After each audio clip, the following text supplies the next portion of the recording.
नमस्कार। इस खास कार्यक्रम कोरोना पर नज़र में आपका स्वागत है। मैं हूँ ज्योतिका। कोविड-19 एक ऐसी बीमारी, एक ऐसा जाल जिसमें पूरी दुनिया फंसी हुई है इस वक्त, और इससे लड़ने का सिर्फ एकमात्र एक ऐसा साधन था कि एसएमएस जिसे कहते हैं, सोशल डिस्टेंसिंग, मास्क का पहनना और ख़ुद की सैनिटाइजेशन, यानी 2 गज की दूरी, मास्क का सही से इस्तेमाल और सैनिटाइजेशन। लेकिन कहीं ना कहीं इन तीनों चीज़ों में थोड़ी सी शायद ढिलाई हुई है, जिसकी वजह से जो आंकड़े हैं वो कहीं ना कहीं बढ़ते हुए नज़र आ रहे हैं कुछ इलाकों में, और इसका सख्ती से अब प्रशासन संज्ञान ले रहा है। खुद सुप्रीम कोर्ट ने इसका संज्ञान सख्ती से लिया है, और इस पर और क्या कुछ चल रहा है, इसी पर है हमारा आज का ये खास कार्यक्रम। तो आइए फिर शुरुआत करते हैं। सुप्रीम कोर्ट ने सभी राज्यों से कोरोना संक्रमण से निपटने के लिए उठाए गए कदमों पर 2 दिनों के भीतर स्टेटस रिपोर्ट दाखिल करने को कहा है। दिल्ली में कोविड-19 के बढ़ते मामलों को देखते हुए जस्टिस अशोक भूषण की पीठ ने चिंता जताई है। शीर्ष अदालत ने कहा कि दिल्ली में पिछले 2 हफ्तों में हालात काफी बिगड़े हैं, और साथ ही कहा कि अगर राज्यों ने अभी पर्याप्त कदम नहीं उठाया तो दिसंबर में स्थिति बहुत बुरी हो सकती है। सुप्रीम कोर्ट ने खासकर दिल्ली सरकार से मरीजों के प्रबंधन को लेकर ताज़ा स्टेटस रिपोर्ट दाखिल करने को कहा है। जवाब में दिल्ली सरकार ने कहा उन्होंने सभी अस्पतालों में कोविड-19 मरीजों के लिए बिस्तर आरक्षित किए हैं। इस मामले में अगली सुनवाई शुक्रवार 27 नवंबर को होगी।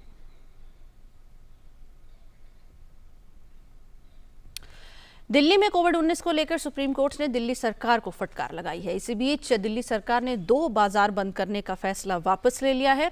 पहले 2 बाजार को सील करने का आदेश दिया गया था। राजधानी दिल्ली में हर रोज रिकॉर्ड स्तर में पॉजिटिव मामले सामने आ रहे हैं। रविवार के अगर आंकड़ों की बात की जाए तो दिल्ली में 6,746 नए मामले सामने आए और 121 लोगों की मौत हो गई।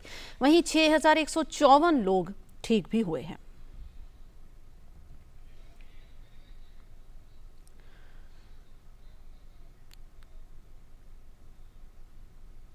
तो ये हैं आंकड़े। रविवार को दिल्ली में 6,746 नए मामले सामने आए, और लेकिन 121 लोगों की मौत भी हुई पिछले 24 घंटों में। वहीं काफ़ी संख्या में लोग ठीक भी हो रहे हैं। 6,154 वो आंकड़ा है जो लोग स्वस्थ हुए, रिकवर हुए। अब प्रशासन और सरकार की ओर से कई सख्त कदम उठाए जा रहे हैं। लगातार इस पर अपनी पैनी नज़र रखी हुई है सरकार ने। केंद्रीय गृह मंत्री अमित शाह ने दिल्ली के अंसारी नगर में सोमवार को आईसीएमआर मुख्यालय में मोबाइल आरटी-पीसीआर लैब का उद्घाटन किया। इस मौके पर केंद्रीय स्वास्थ्य मंत्री डॉक्टर हर्षवर्धन भी मौजूद रहे।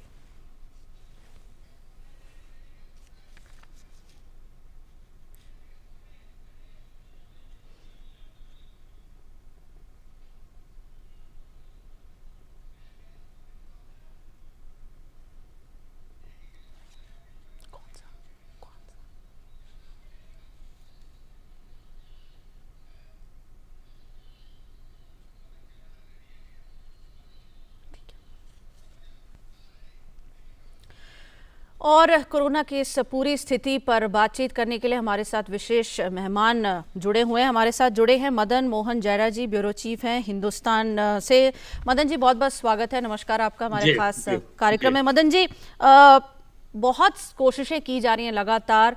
पिछले 8-6-7 महीने से हम लगातार इस जंग में अपनी पूरी मुस्तैदी से लड़ते नज़र आ रहे हैं। हर कोई अपनी भागीदारी दे रहा है, लेकिन कुछ लोगों की कोताही की वजह से हालात कहीं ना कहीं थोड़े से टेंस होते नज़र आ रहे हैं। आपकी पहली प्रतिक्रिया जानना चाहूँगी। आप तो फील्ड में भी रहते हैं, क्या महसूस करते हैं कि कहाँ कहाँ चूक हो रही है, कहाँ गलतियाँ हो रही हैं, कहाँ हम कहीं पीछे रह पा रहे हैं? देखिए, मुझे जो लगता है कि जो सबसे ज्यादा बड़ी गलती हो रही है वो जो लोगों का बिहेवियर है, वो जिस अनुरूप होना चाहिए था उसके हिसाब से नहीं हो पा रहा है। और हमने देखा कि शुरुआती दौर में लोगों ने काफी कोऑपरेट किया और काफी हद तक जो कोरोना के जो गाइडलाइन है उसको फॉलो किया, चाहे वो 2 गज की दूरी हो या मास्क पहनना हो या बाकी जो दूसरी चीजें हैं, बहुत कम बाहर निकलना या जरूरत के लिए ही बाहर निकलना, उस चीज को शुरू में लोग काफी फॉलो कर रहे थे, जी। लेकिन इधर जब से हमने देखा कि त्योहार का सीजन आना शुरू हुआ है और दिल्ली में या देश के दूसरे हिस्सों में और बड़े पैमाने पर लोगों ने उसका जो कोरोना के नियम है उनकी बड़ी अनदेखी की और लोग खुले में निकलने लग गए, शॉपिंग करने लग गए। शॉपिंग करने में कोई ऐतराज नहीं है, लेकिन उसको एक प्लानिंग के तरीके से, एक सोशल डिस्टेंसिंग बना के और बहुत जरूरी हो और ऐसे टाइम पे आप निकलें कि जिस समय भीड़ कम होती है, तो उस चीज को देखना चाहिए था, वो देखने में नजर नहीं आई। तो ये समस्या मुझे लगता है कि इसके कई कारण हो सकते हैं। मुझे लगता है कि लंबे समय से लोग कोरोना से जूझ रहे हैं, तो लगा कि लोगों का सब एक जवाब देने लग गया कि नहीं नहीं, अब तो कब तक बाहर नहीं निकले, अब हमें निकलना चाहिए। लेकिन उसके बाद भी जो मास्क पहनना है, जो डिस्टेंसिंग बनानी है, उसकी जो उपेक्षा की गई वो बहुत ही चिंताजनक है। और मुझे लगता है कि इसी बात को आज देखते हुए सुप्रीम कोर्ट ने भी काफी नाराजगी व्यक्त की है और इस लोगों को भी अवेयर होना चाहिए और सरकार को तो अपनी तरफ से सरकारें अपना काम कर ही रही हैं, लेकिन जो एक जनता को अपनी जिम्मेदारी निभानी चाहिए वो बहुत जरूरी हो गया इस समय। जी जी, हमारे साथ एक और मेहमान भी जुड़े हैं हमारे खास कार्यक्रम में। डॉक्टर राजेंद्र के धमीजा हैं, पब्लिक हेल्थ एक्सपर्ट हैं। डॉक्टर साहब नमस्कार, बहुत बहुत स्वागत है आपका भी। डॉक्टर साहब, आपके लेख हम पढ़ते रहते हैं, आप लिखते भी हैं अखबारों के लिए, और आपने एक लेख में लिखा भी था कि ऐसी स्थिति आ सकती है। काफ़ी पहले आपने ये प्रिडिक्ट कर दिया था कि ऐसी स्थिति आ सकती है जिसके लिए हमें तैयार रहना है, और सभी इंतजामात भी किए गए थे। प्रधानमंत्री नरेंद्र मोदी की ओर से बार बार ये अपील की जा रही थी, सरकारें पुरजोर तरीके से जागरूकता जगह जगह फैला रही थी लोगों में कि हमें बचकर रहना है। सर्दी का मौसम आ रहा है, त्योहारों का मौसम आ रहा है, प्रदूषण का एक स्तर है जो हम क्रॉस करते जा रहे हैं, तो ऐसे में हमें बचकर रहना है। लेकिन फिर भी कहीं ना कहीं ढील हो गई है। बिल्कुल ठीक कहा आपने। पिछले कुछ महीनों में और खासकर पिछले दिवाली के आसपास और दशहरे के आसपास जो लोगों में ये जो लापरवाही मिली, उससे ये एक कंपाउंडेड फैक्टर हो गया। साथ में जो विंटर्स आई, विंटर्स में आपको पता है कि सारी वायरल डिजीजेज जो हैं ज्यादा असर करती हैं, और सार्स कोवी भी जो है ठंड के टाइम पे इसकी इन्फेक्टिविटी बढ़ती है। और सर्दी में जो है रिलेटिव ह्यूमिडिटी कम रहती है। आइडली रिलेटिव ह्यूमिडिटी जो है 40 to 60% होनी चाहिए, लेकिन सर्दी में क्योंकि ह्यूमिडिटी कम है तो ड्राई एयर अंदर जाती है, तो हमारा जो डिफेंस मैकेनिज्म है रेस्पिरेटरी सिस्टम का, वो काम नहीं करता है। जो हमारे सीलिया है अंदर, जो छोटे छोटे जो हेयर टाइप सीलिया होते हैं जो वायरस को एक्सपेल करते हैं, वो नहीं कर पाते हैं। और ठंड के दिनों में वैसे भी हवा भी भारी रहती है और जमीन के आसपास रहती है, अर्थ के इर्द गिर्द रहती है। जब जैसे जैसे धूप होती है तो ये हवा ऊपर की तरफ उठती है, तो ये सब जो वायरल पार्टिकल्स जो पैथोजेंस हैं वो सब ऊपर उठ जाते हैं। तो सर्दी के बहुत सारे फैक्टर्स हैं, और ये माना जाता है कि सर्दी के दिनों में जो रेस्पिरेटरी इलनेसेस हैं, पर्टिकुलरली वायरल इलनेसेस बढ़ती हैं। वो सर्दी के साथ साथ ऐसा भी हुआ कि क्योंकि पोल्यूशन बहुत ज्यादा हुई, और दिल्ली के आसपास तो इन दिनों में पोल्यूशन रहती है, और पोल्यूशन के जो, अगर आपको मैं एग्जाम्पल दूं तो हमारा जो हेयर पार्टिकल, हेयर जो है, बाल जो है, वो उसका डायमीटर 80 माइक्रोन है, और वायरस जो है वो 0.1 माइक्रोन है, इतना पतला है।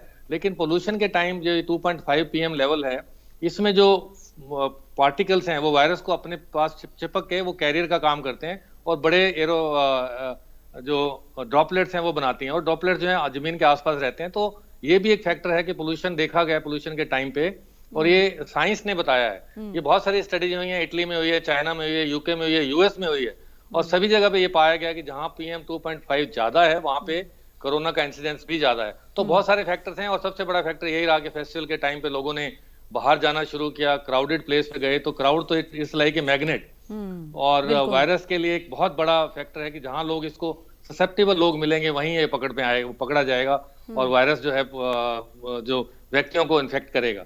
बिल्कुल। मदन जी, आपसे जानना चाहेंगे, कोविड की शुरुआत में जब हमने देखा देश भर में जिस तरह से एक नए जोश के साथ लोगों ने सरकारों का साथ दिया, केंद्र सरकार की बात की जाए या राज्य सरकारों का आपसी तालमेल की बात की जाए, PPE किट्स के बनाने की बात हो, N95 मास्क के बनाने की बात की जाए, आरोग्य सेतु ऐप का आना, तमाम तरीके के जो इंतजामात हैं वो सरकार की ओर से, प्रशासन की ओर से सख्त कदम उठाए गए। लॉकडाउन की स्थिति में भी सख्ताई से पालन किए गए, सभी जो प्रोटोकॉल्स हैं उनको फॉलो करने के निर्देश दिए गए। राजनीति से ऊपर उठ के सबने एक साथ मिलकर इस लड़ाई में काम किया है, लेकिन कहीं ना कहीं लोगों ने अपनी जिम्मेदारी से कहीं ना कहीं वो चूक गए, तभी हम इस स्थिति को इस वक्त फेस कर रहे हैं। लास्ट लेग की अगर मैं बात करूं तो देखो, मैं ये कहूंगा कि सभी लोग जो कोरोना गाइडलाइन उसकी अनदेखी कर रहे हैं, ऐसा नहीं है। बहुत सारे लोग उसको फॉलो कर रहे हैं और बहुत सारा, मुझे लगता है कि वो तादाद, मैं अगर मेरे परसेंटेज में कहूंगा, मुझे लगता है कि 60-70% पर 80% लोग उसको फॉलो कर रहे हैं कि कितना बाहर निकलना है, कितना मास्क पहनना है, कहाँ पर सोशल डिस्टेंसिंग मेंटेन करनी है, वर्क फ्रॉम होम करना है, या जब बाहर आपको निकलना भी है तो बहुत जरूरी है तभी निकलना है। तो मुझे लगता है कि अभी भी 70 से 80% लोग इस बात को कौन सा वर्ग आप मानते हैं, समाज में कौन से वर्ग को ऐसे आप मानते हैं कि जो अभी भी इन निर्देशों का सख्ती से पालन नहीं कर रहे हैं? वो कोई स्पेसिफिक वर्ग नहीं है, लेकिन कुछ लोग ऐसे भी हैं जो अपने कामकाज के लिए जिनका निकलना बहुत जरूरी है, वो लोग जल्दबाजी में या अपनी किसी लापरवाही की वजह से या अज्ञानता की वजह से जो नियमों का उल्लंघन कर रहे हैं। इसके अलावा कुछ हम कई बार ये भी देखते हैं कि यूथ भी है, वो भी कई बार जब बाहर निकलता है तो वो भी कोरोना के गाइडलाइन का उल्लंघन करते हुए एक भ्रम ये बना हुआ है कि हम तो यंग हैं, हमें कोरोना नहीं होगा, ये तो ओल्ड एज के लोगों को ज्यादा होता है। ये भी एक भ्रम है, क्योंकि जो डेथ हुई है उसमें 2% लोग ऐसे हैं जो 25 साल से कम उम्र के हैं। तो इसलिए यूथ को भी ये भ्रम नहीं पालना चाहिए कि वो सुरक्षित हैं या उनकी इम्यूनिटी बहुत मजबूत है और उन्हें कोरोना नहीं हो सकता। ये सोच है बिल्कुल ही गलत है। इसके अलावा हम कई बार ये देखते हैं कि जो वाहन चलाते पुलिस चालान भी करती है, तो वाहन चलाने वाले लोग भी बिना मास्क पहन के इसको ड्राइव करते हैं, उनके साथ दूसरे लोग भी बैठे रहते हैं, वो भी इसको देखा है कि मास्क नहीं पहनते हैं। तो ये एक आम चुनौती, क्योंकि गाड़ी एक छोटी सी जगह होती है, उसमें अगर एक से ज्यादा लोग बैठे हुए हैं और वो लोग मास्क नहीं पहने हुए हैं और उनमें से गलती से कोई एक भी अगर संक्रमित है कोरोना से, तो उस वाहन में जितने भी 4-5 लोग बैठे हुए हैं वो सबको संक्रमित होने का खतरा रह सकता है, क्योंकि हवा का सर्कुलेशन एक सीमित दायरे में होता है। एक आदमी सांसें छोड़ता है तो वो दूसरे आदमी के उसमें जा सकती है, और तो वो खतरा बहुत ज्यादा है, बहुत छोटा स्पेस है। जितना ही खुले स्पेस में होगा उतना ही संभावना, उतनी ही इसकी आशंका कम होगी कि एक दूसरे को फैलने की। लेकिन जब हम एक छोटी जगह पर बैठे हैं, एक कमरे में बैठे हैं, एक गाड़ी में बैठे हैं, तो वहां पे खतरा ज्यादा होगा। तो इसलिए जब गाड़ी में भी लोग ट्रेवल करते हैं तो उनको वो लोग मास्क पहनने की अनदेखी कर रहे हैं। तो मैं ये कहूंगा कि इसमें कुछ लोग हर तबके के हैं और हर कामकाज के हैं, लेकिन उनको इसका पालन करना चाहिए और उनको जागरूक किया जाना चाहिए, और थोड़ी सख्ती भी करनी बहुत जरूरी हो गई है। हमने देखा में पुलिस या दूसरी एजेंसियां एकदम बहुत तेजी से जांच कर रही थी, अब वो नहीं है। आज गाड़ी में चेक होता है, गाड़ी में जा रहे हैं तो जनरली चेक होता है, कई बार चेकिंग होती है, लेकिन अगर कोई आदमी बिना मास्क पहने पैदल जा रहा है तो कोई उसे नहीं टोकता है। तो हमें भी टोकना चाहिए, एक नागरिक को भी टोकना चाहिए कि भाई आप मास्क पहन के निकले अगर घर से बाहर निकल रहे हैं। इसी प्रकार जो एजेंसियां हैं, जो सरकारी एजेंसियां हैं, पुलिस है, उनको भी अगर टोकना चाहिए कि अगर कोई आदमी पैदल जा रहा है, बिना मास्क पहन के जा रहा है, या किसी शॉप पे खड़ा है या किसी और जगह पे कोई कामकाज कर रहा है, तो उसको भी टोका जाना चाहिए कि आप मास्क पहनिए, ये आपके लिए बहुत जरूरी है। बिल्कुल, बहुत जरूरी है, बहुत महत्वपूर्ण बात आपने कही मदन जी। डॉक्टर राजेंद्र, अगर टेस्टिंग की बात की जाए, सरकार का मंत्र था टेस्टिंग, ट्रेसिंग एंड ट्रीटमेंट, जिसमें वो पूरी तरह से खरी भी उतरी है। अगर टेस्टिंग किट्स की बात की जाए, पर्याप्त मात्रा में इस वक्त देश में मौजूद है, लगातार लोगों के टेस्ट हो रहे हैं और हमने नए कीर्तिमान स्थापित किए। अगर टेस्ट की संख्या की बात भी की जाए, कैसे आप रोशनी डालेंगे हमारी टेस्टिंग टेक्निक पर, अगर RT-PCR की बात भी की जाए या रैपिड एंटीजन टेस्ट की बात की जाए? टेस्टिंग जो है एक विंडो है किसी भी पैंडेमिक की सीवियरिटी का, and how we are controlling that pandemic. This is exactly a window where we can assess where are we going from here. So testing एक पैमाना है और सभी लोग ये जानते हैं कि टेस्टिंग से ही किसी पैंडेमिक को कंट्रोल किया जा सकता है। और हमारे यहाँ पे जब शुरुआत हुई तो बहुत कम सुविधाएं थी, लेकिन सरकार ने आज 2000 लेबोरेटरीज खड़ी कर दी हैं और हम 1 मिलियन टेस्ट के आसपास जो है डेली कर रहे हैं। कल की बात करें तो हम 8.5 लाख के आसपास हमने टेस्ट किए हैं। लेकिन अगर आप नेशनल एवरेज की बात करें तो हम विद इन कंट्रोल में है, 4 से 5% पॉजिटिविटी रेट है हमारा। लेकिन कुछ हॉटस्पॉट की बात करें, जैसे दिल्ली की बात करें, तो वहां पॉजिटिविटी रेट 3 गुना है, 12% है। तो इसका मतलब यह कि we are not adequately testing. WHO के मानक ये कहते हैं कि आपको पॉजिटिविटी रेट लेस देन 5% रखना है at least for 2 weeks before we say the epidemic is under control और वी आर टेस्टिंग इनफ। एक और भी पैमाना है कि हम देखते हैं कि जितने आपके कंफर्म केसेज आते हैं, हर कंफर्म केस को पकड़ने के लिए आपको 10 से 30 गुना टेस्ट करने चाहिए। फॉर एग्जांपल, अगर आपके 6 से 7 हजार या 8 हजार दिल्ली में केस आ रहे हैं तो कम से कम 80 हजार से लेके 1.5 लाख तक टेस्ट होने चाहिए, जो सरकार ने कहा। भारत सरकार ने, माननीय गृह मंत्री ने कहा कि हम डबल टेस्ट करेंगे, 50 हजार से 1 लाख उन्होंने किए हैं। तो प्रयास सरकार का यही है कि टेस्टिंग जितनी ज्यादा की जाए उतनी ही अच्छी है और बहुत जरूरी भी है। तो टेस्टिंग से ही पता लगता है कि हम कितने लोगों को जो है पॉजिटिव पकड़ सकते हैं, कितने लोगों को हम आइडेंटिफाई कर सकते हैं और उनको आइसोलेट कर सकते हैं, उनके कॉन्टैक्ट्स को और ट्रेसिंग को। जहां तक बात रही कि कितनी तरह के टेस्ट हैं, तो ये एक बड़ी इंपॉर्टेंट इशू है कि जैसे दिल्ली में जो है ज्यादातर जो टेस्ट हो रहे थे वो आरटीपीसीआर टेस्ट हो रहे थे, जबकि ज्यादातर जो है रैपिड एंटीजन टेस्ट हो रहे थे। हाँ, जबकि वो स्क्यूड रेशियो है, जबकि आरटीपीसीआर टेस्ट ज्यादा होने चाहिए क्योंकि ये गोल्ड स्टैंडर्ड है आज की तारीख में। आरटीपीसीआर ही एक ऐसा टेस्ट है जो कि जिससे हमें ये पता लगता है कि 60 to 70% स्पेसिसिटी 98% है, सेंसिटिविटी 60 to 70% है। So that is the test which we should be doing in ideal world. Ideally यही सारे टेस्ट ही आरटीपीसीआर होने चाहिए, लेकिन रैपिड एंटीजन टेस्ट की अपनी महत्व है, उसका अपना इंडिकेशन है। जैसे कंटेनमेंट एरिया में है, अगर आपको बहुत जल्दी रिजल्ट चाहिए, जैसे आजकल बॉर्डर्स पे हो रहा है, बिल्कुल दिल्ली नोएडा पे, या हमें किसी पॉइंट ऑफ केयर टेस्ट करनी है, इमरजेंसी सर्जरी करनी है, तो वहां पे रैपिड एंटीजन टेस्ट होता है। और भी बहुत सारे टेस्ट जैसे फेलुडा टेस्ट आया है या आरटी लैम्प टेस्ट यूएसए में आया है, जो हमारे यहाँ पे भी आएगा।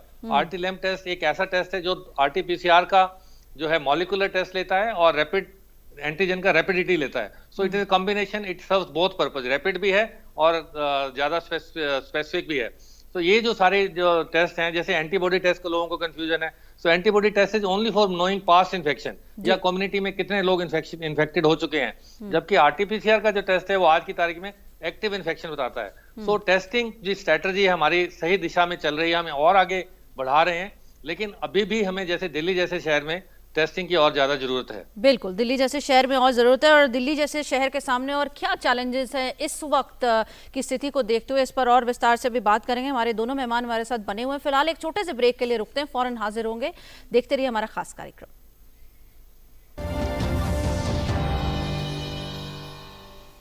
अजी ये तो घर की बात है, जरूरी नहीं कि हर सपना सपना रहे, क्योंकि सपना सच करने का ख्याल जब आया, न जाने कितनी खुशियाँ बैंक ऑफ बड़ौदा लेकर आया। जानते हैं वो क्या हमारे जज्बात हैं, शायद इसीलिए अजी ये तो घर की बात है। पक्की होगी बुनियादें तो हंसे हिंदुस्तान होगा। पहले करो शुरुआत करो, करो तो पक्की बात करो, पहले करो शुरुआत करो, करो तो पक्की। वंडर सीमेंट, एक परफेक्ट शुरुआत। ब्रेक के बाद आपका स्वागत है। आप देख रहे हैं हमारा खास कार्यक्रम कोरोना पर नज़र, और हमारे साथ दो मेहमान बने हुए हैं, डॉक्टर राजेंद्र के धमीजा डॉक्टर और मदन मोहन जयरा जी। मदन जी, आपसे जानना चाहेंगे, अगर दिल्ली राज्य की बात की जाए, सुप्रीम कोर्ट ने खास तौर पर दिल्ली राज्य की बात की है और एक चैलेंज के रूप में दिल्ली को इस वक्त लिया जा सकता है। चारों तरफ से बॉर्डर है दिल्ली का, लोगों की आवाजाही है बड़े स्तर पर और बॉर्डर्स खुले हैं, बड़ी संख्या में लोग रोज़ सुबह काम पर जाते हैं, शाम में लौटते हैं।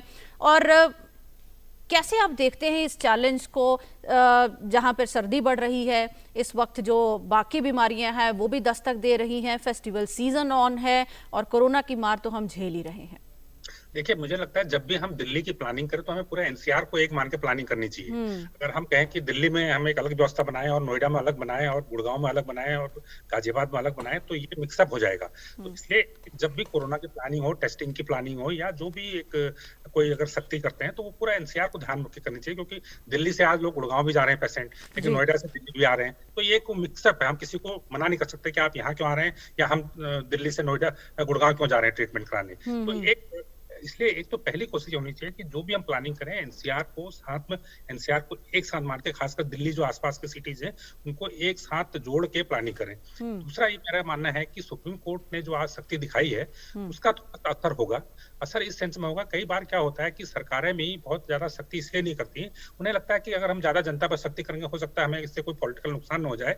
लेकिन आज सुप्रीम कोर्ट ने जिस प्रकार से फटकार लगाई है, चाहे वो दिल्ली सरकार हो, चाहे वो दूसरी सरकार हो, चाहे वो केंद्र से हो, किसी से भी कहा हो, तो इससे सुप्रीम कोर्ट के इस मामले में इंटरवीन करने से, सुप्रीम कोर्ट के दखल देने से सरकारों पर दबाव बनेगा कि वो अपनी रणनीति तो अच्छी बनाए, थोड़ा सा जनता को भी जवाबदेह बनाए, और कुछ जो आपकी जो नियामक एजेंसियां हैं, चाहे पुलिस हो या चाहे प्रशासन हो, वो भी थोड़ा करें। बिल्कुल, तो सुप्रीम कोर्ट का दखल देना इस मायने बहुत जरूरी है। और क्योंकि अब एक मीडिया, सब लोग आज न्यूज में चल रहा है, सुबह से चल रही है, तो मुझे लगता है कि जो लोग लापरवाह हैं उनको भी, अगर उनको अभी तक अपनी जिम्मेदारी का एहसास नहीं आया, तो उनको भी ये चीजों को, इसको आज से थोड़ा सा सतर्क होना चाहिए और सतर्क होना चाहिए, उनको भी अपनी जिम्मेदारी को समझना चाहिए। लेकिन अगर वो नहीं समझते हैं तो अब मुझे लगता है कि सरकार थोड़ा ऐसे लोगों के खिलाफ सख्ती भी कर पाएगी, और वो ये नहीं कहेगी कि अब हम कर रहे हैं, अब कहेगी नहीं नहीं सुप्रीम कोर्ट ने कहा है इसलिए हमें अब सख्त कदम उठाने ही है। बिल्कुल। डॉक्टर राजेंद्र, जिस तरह से दिल्ली सरकार का भी कल कहना था कि पर्याप्त मात्रा में हमने आरक्षित किए हुए हैं बेड्स और बिल्कुल तैयार हैं अगर हमारे पास केसेस बढ़ते भी हैं। अगर आईसीयू बेड्स के आरक्षण की बात की जाए, क्या वही एक सिर्फ सोल्यूशन है या फिर ट्रेंड लोगों की बहुत ज़्यादा आवश्यकता है अगर इमरजेंसी की बात की जाए? कैसे देखते हैं आप इस पहलू को? एब्सोल्युटली, आपने बिल्कुल ठीक कहा। इनफैक्ट मैंने अपने लेख में पिछले दिनों लिखा भी है कि सिर्फ आईसीयू खड़े करने से नहीं काम चलेगा, हमें ट्रेंड मैन पावर चाहिए जो आईसीयू कैसे चलाएंगे। हार्डवेयर को चलाने के लिए सॉफ्टवेयर भी चाहिए आपको, ट्रेंड डॉक्टर्स चाहिए, वो भी जो आईसीयू ट्रेन डॉक्टर्स हैं, आईसीयू ट्रेन नर्सेज चाहिए। सो पूरा जो स्टाफ चाहिए जो कि जूनियर डॉक्टर्स हैं जो शिफ्ट में आते हैं, 4-4 शिफ्ट चाहिए। सो हमें एडिक्वेट मैन पावर भी चाहिए आईसीयू बेड्स के साथ साथ या वेंटिलेटर के साथ साथ। हमने ये पाया है कि अभी पिछले इतने महीनों में जो हमने सीखा है इस वायरस के बारे में, वो हमें यही बताया है कि इस वायरस से लड़ने के लिए हमारे पास 4 ही हथियार हैं। एक तो यही है कि इसको ट्रांसमिशन को रोकें हम, जो बेसिक पब्लिक हेल्थ मेजर्स हैं, चाहे वो सैनिटाइजिंग हो या डिस्टेंसिंग हो या मास्किंग हो। ये drill we know, everybody knows the drill, सबका पता है, लेकिन हमारे अंदर बिहेवियर चेंज लाने की जरूरत है। हमें अपनी रिस्पॉन्सिबिलिटी, इंडिविजुअल रिस्पॉन्सिबिलिटी भी लेनी पड़ेगी। हमें सब कुछ सरकार पे नहीं छोड़ना चाहिए। सरकार अपना काम कर रही है, डॉक्टर्स अपना काम कर रहे हैं, लैब्स, रिसर्चर्स, टेक्नीशियंस अपना काम कर रहे हैं। हमारी भी जिम्मेवारी बनती है कि हम अपने व्यवहार से दूसरों को भी बचाएं, अपने परिवार के लोगों को भी बचाएं, खुद को बचाएं। और दूसरी बात यह कि जो लोग ग्रसित होते हैं उनको बचाने की भी जिम्मेवारी हमारी है, सरकार की जिम्मेवारी है। उसके लिए सरकार कोशिश करे, आईसीयू बेड्स हैं या हॉस्पिटल्स हैं, जो ये टेस्टिंग है, ये सब सुविधा है। लेकिन मेरा ये मानना है कि आईसीयू के साथ साथ ये 4 चीजें जो है स्टैंडर्ड ट्रीटमेंट है इस समय, ऑक्सीजन, स्टेरॉइड्स, आईसीयू केयर, ये 3 चीजें बहुत महत्वपूर्ण हैं। और इसके साथ साथ जो है बाकी सपोर्टिव ट्रीटमेंट चाहिए, 4th वन जो है। लेकिन ये सब चीजें, और इसके अलावा हमारे पास और कोई दवाई नहीं है। चाहे आप थोड़ा सा रेमडेसिविर का रोल जरूर है बताया गया, लेकिन वो भी इतना लाइव कोई मैजिक बुलेट नहीं है कि वो आपको बिल्कुल जो है रामबाण की तरह ठीक कर देगा। वो सिर्फ आपकी हॉस्पिटल स्टे शॉर्टन करता है। इसके अलावा ऑक्सीजन, स्टीरॉयड, आईसीयू बेड और जो ब्लड थिनर्स हैं जिसको हम क्लॉट बनने से रोकने के लिए हम देते हैं, उनके अलावा और कुछ नहीं है हमारे पास। तो आईसीयू केयर का बहुत महत्वपूर्ण, इन चारों चीजों के लिए, इन चारों को अगर देखा जाए तो आईसीयू एक ऐसी केयर है जो सबसे ज्यादा महत्वपूर्ण है जान बचाने के लिए। चाहे वो मोर्टेलिटी 1.5% हो, लेकिन जिसके घर से कोई व्यक्ति कोरोना का शिकार होकर चला गया तो उसके लिए तो 100% है,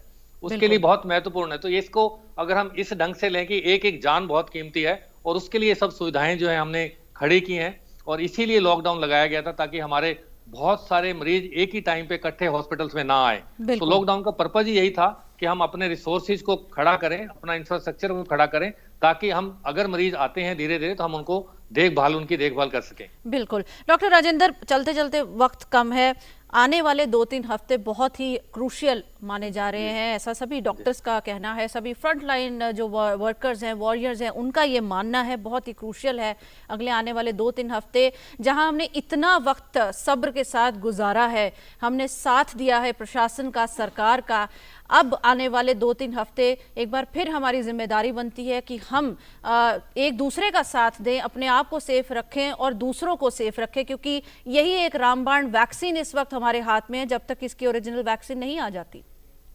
बिल्कुल, आपने ठीक कहा। तो मेरे लेख का शीर्षक ही यही था कि जो आने वाले 2 हफ्ते हैं, क्रूशियल 2 वीक्स अहेड, क्योंकि वायरस की एक नेचुरल हिस्ट्री है।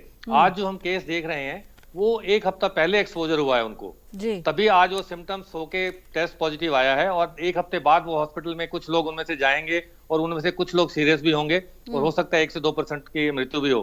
तो जो आज लोग एक्सपोज हो रहे हैं उनका जो फिगर्स आएगा, जो उनका नंबर्स आएगा, वो 1 हफ्ते बाद पॉजिटिव केसेस के रूप में आएगा, और 2 से 3 हफ्ते बाद जो है डेथ्स के रूप में आएगा, जो 1 to 2% हम बोल रहे हैं। सो मेरे कहने का मतलब ये है कि जो आज हम अगर रुक जाएं, आज हम एक्सपोजर को रोकें, आज हम ट्रांसमिशन को रोकें, तो उसके रिजल्ट आने वाले 2 हफ्ते जो है या 3 हफ्ते हैं, वो उस पर रिफ्लेक्ट करेंगे।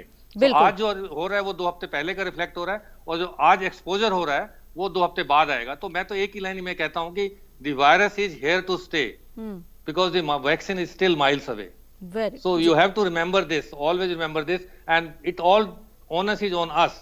Citizen responsibility, जन भागीदारी, जैसे प्रधानमंत्री कहते हैं कि जन आंदोलन, जब तक हम उसमें भागीदारी नहीं करेंगे तब तक इस महामारी से लड़ नहीं पाएंगे हम, और हमें लड़ने के लिए एकजुट रहना है। और ये सभी चीजें जो हैं, मैं ये मानता हूं कि अगर 70% लोग मास्क पहने 70% टाइम पर, तो ये महामारी अगले 1 महीने में खत्म हो सकती है। बिल्कुल बिल्कुल। मदन जी, मेरे पास बिल्कुल आधा मिनट है। एसएमएस के साथ इस वक्त एक और वैक्सीन जो काम कर सकती है वो है जन भागीदारी और कोरोना के प्रति जो जागरूकता है वो। 30 सेकेंड्स। बिल्कुल, मैं सिर्फ इसी बात को मैं कहना चाहूंगा कि जब तक एक भी केस है वायरस का, हाँ। जब तक कोरोना का एक भी केस रहेगा, तब तक सावधानी बरतनी है, या फिर जब तक वैक्सीन नहीं आ जाती, और वैक्सीन न सिर्फ आ जाती है और सारे लोगों को लग नहीं जाती, तब तक हमें सावधानी बरतनी है। जी बिल्कुल। डॉक्टर राजेंद्र के धमीजा, मदन मोहन जैड़ा जी, बहुत बहुत शुक्रिया। आप दोनों मेहमानों ने हमारे साथ अपना वक्त बांटा और इस महत्वपूर्ण मुद्दे पर अगर मैं कहूँ तो चर्चा की। बहुत बहुत शुक्रिया। तो आज के इस खास कार्यक्रम कोरोना पर नजर में बस इतना ही। इजाजत दीजिए, नमस्कार।